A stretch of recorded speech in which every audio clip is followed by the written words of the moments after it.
Halo adik-adik, Assalamualaikum warahmatullahi wabarakatuh. Selamat pagi semua. Gimana kabarnya hari ini? Apa baik-baik saja? Oke, untuk pembahasan kali ini pada part pertama kita akan mempelajari tentang materi hak asasi manusia. Untuk lebih lanjutnya, kita masuk ke dalam materinya. Baiklah teman-teman, hari ini kita akan mempelajari tentang harmonisasi hak dan kewajiban asasi manusia dalam perspektif Pancasila. Materi pada bab ini memiliki kompetensi dasar dan indikator pencapaian kompetensi yang dapat kalian perhatikan di layar.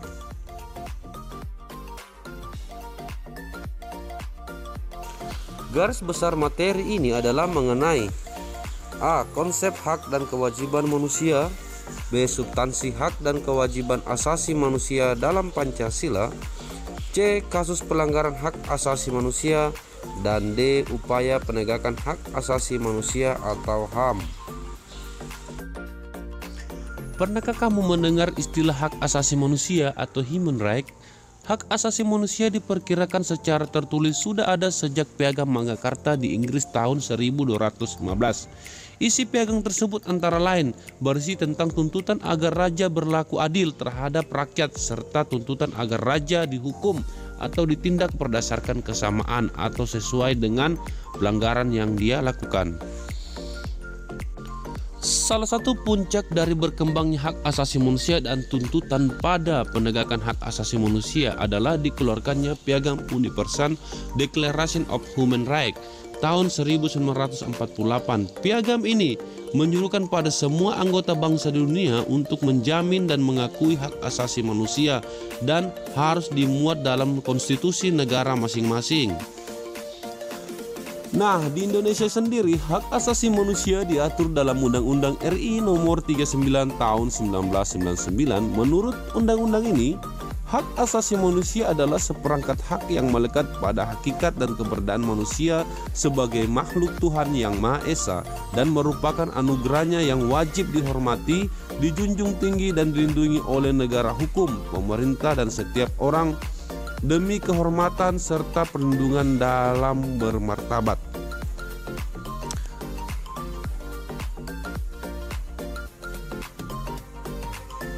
Menurut James Matterson dari Komisi Perserikatan Bangsa-Bangsa atau PBB, HAM ialah hak-hak yang melekat dalam diri manusia dan tanpa hak itu manusia tidak dapat hidup sebagai manusia. Berdasarkan dari pengertian Matterson tersebut, pada hakikatnya HAM memiliki dua makna. Makna yang pertama ialah HAM merupakan hak alamiah yang melekat dalam diri setiap manusia sejak ia dilahirkan ke dunia. Hak alamiah tersebut sesuai kodrat manusia sebagai insan yang merdeka. Oleh karena itu, tidak ada seorang pun yang diperkenankan merampas hak tersebut dari tangan pemiliknya. Meski demikian, tidak berarti bahwa HAM bersifat mutlak tanpa ada pembatasan. Batas HAM seseorang adalah HAM yang melekat pada diri orang lain. Makna yang kedua ialah HAM merupakan instrumen atau alat untuk menjaga harkat dan martabat manusia sesuai dengan kuadrat kemanusiaannya yang luhur.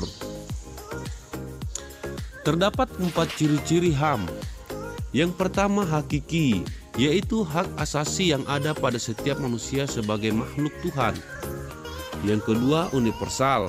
Hak itu berlaku untuk semua orang, di mana saja tanpa melihat atau memandang status, ras, harga diri, gender, atau perbedaan-perbedaan lainnya. Ciri yang ketiga tidak dapat dicabut. Hak itu tetap ada selama manusia itu hidup dan tidak dapat dihapuskan oleh siapapun. Sedangkan ciri-ciri keempat tidak dapat dibagi. Maksudnya ialah semua orang berhak mendapatkan haknya, baik dari hak sipil, politik, ekonomi, sosial, dan budaya.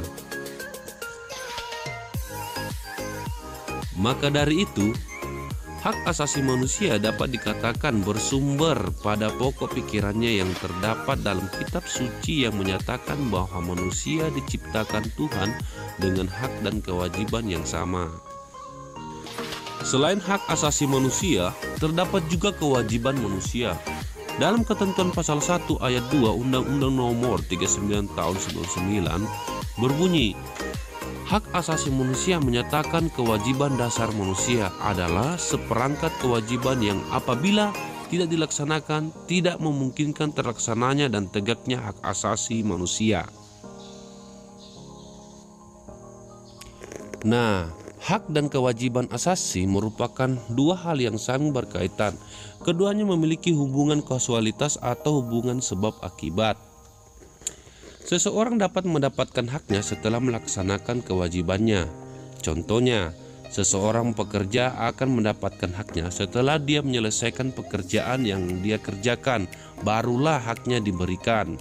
Contoh yang kedua, misalnya kamu seorang pelajar akan mendapatkan hak ilmu pengetahuan setelah kamu menjalankan kewajiban, yaitu belajar dengan sungguh-sungguh. Oke, demikian penjelasan yang dapat saya berikan. Semoga bermanfaat. Terima kasih, sampai jumpa di video saya yang berikutnya.